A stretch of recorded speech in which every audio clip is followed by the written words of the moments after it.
ये मुझे तो समझ में नहीं आता है, खुद कोट टाई पहन के बैठ जाते हैं और महिला हिजाब और बुर्के में ही होनी चाहिए। ये क्यों?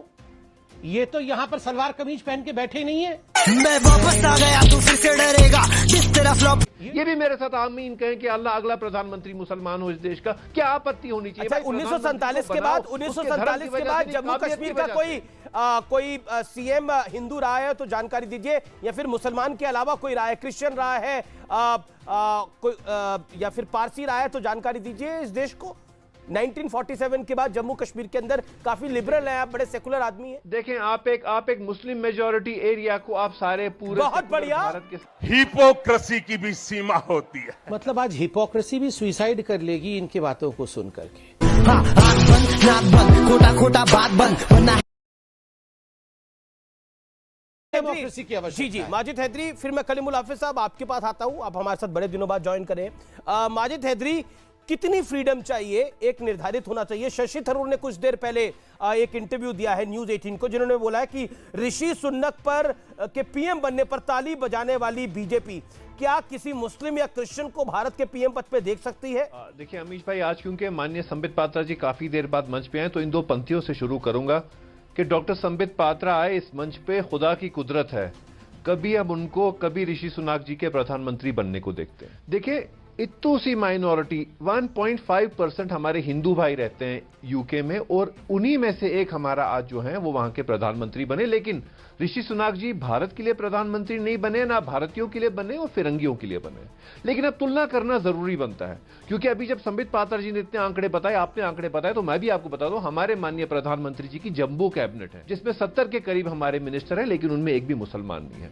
कर्नाटक की सरकार में 30 के करीब मिनिस्टर है, हमारी मुसलमानों की जीरो रिप्रेजेंटेशन है। मध्य प्रदेश में 30 के करीब मिनिस्टर है, हमारी जीरो रिप्रेजेंटेशन है। यूपी सरकार में योगी आदित्यनाथ जी ने हमें एक मिनिस्टर दिया है, जहां पे हमारी जनसंख्या 20% है। तो आंकड़ों की बात अब मैंने भी रखती, लेकिन हमें एक बात आज समझ, तो एक क्लैरिटी के लिए मैं बात कर लेता हूं। आप माजिद हैदरी, आप अल्पसंख्यकों की बात नहीं कर रहे हैं, आप अल्पसंख्यक में जो सबसे बड़ी मेजॉरिटी है मुसलमान, उसकी बात कर रहे हैं। बिल्कुल बिल्कुल बिल्कुल, ये फंस गया सीएम। और मैं ये कहना चाह रहा हूं, मैं आज ये कहना चाह रहा हूं कि संघियों से अच्छे फिरंगी हैं, कि उन्होंने आज फिर हमें सेकुलरिज्म का पाठ पढ़ा दिया कि भाई धर्म से कुछ नहीं होता, धर्म का भेदभाव मत करो। अगर फिरंगियों के मुल्क में हिंदू प्रधानमंत्री बन सकता है, तो इंशाल्लाह मेरे मुल्क में अगला प्रधानमंत्री मुसलमान क्यों नहीं हो सकता, और वो हिजाब वाली महीना भी मुसलमान क्यों नहीं हो सकती? आपको उस पर क्यों आपत्ति होनी चाहिए? डॉक्टर संबित पात्रा साहब को क्यों नहीं चाहिए? ये भी मेरे साथ आमीन कहें कि अल्लाह अगला प्रधानमंत्री मुसलमान हो इस देश का, क्या आपत्ति होनी चाहिए? अच्छा, 1947 के बाद जम्मू कश्मीर का कोई सीएम हिंदू रहा है तो जानकारी दीजिए, या फिर मुसलमान के अलावा कोई रहा है, क्रिश्चियन रहा है, कोई या फिर पारसी रहा है तो जानकारी दीजिए इस देश को। 1947 के बाद जम्मू कश्मीर के अंदर काफी लिबरल हैं आप, बड़े सेकुलर आदमी हैं। देखें, आप एक मुस्लिम मेजॉरिटी एरिया को आप सारे पूरे बहुत बढ़िया। भारत के हिपोक्रेसी की भी सीमा होती है। आप क्या तुलना करें? ठीक है, आप जवाब, तुलना का मामला समझ नहीं, आपने बोला मुस्लिम मेजॉरिटी है, वहां पे तुलना ही नहीं हो सकती। 15% माइनॉरिटी, कैसे होगी तुलना? ओके, अब एक एक करके बोलते हैं। देखिए, मेरे डिबेट का एक रूल है, एक एक करके सब बोले, अपनी बात को रखे। संबित पात्रा, जम्मू कश्मीर की बात मत करिए, कश्मीर की तो बात मत करिए, वो मुस्लिम मेजॉरिटी है। आज तो प्रभु के दर्शन हो गए इस मंच पे। देखिए, चलिए तथास्तु।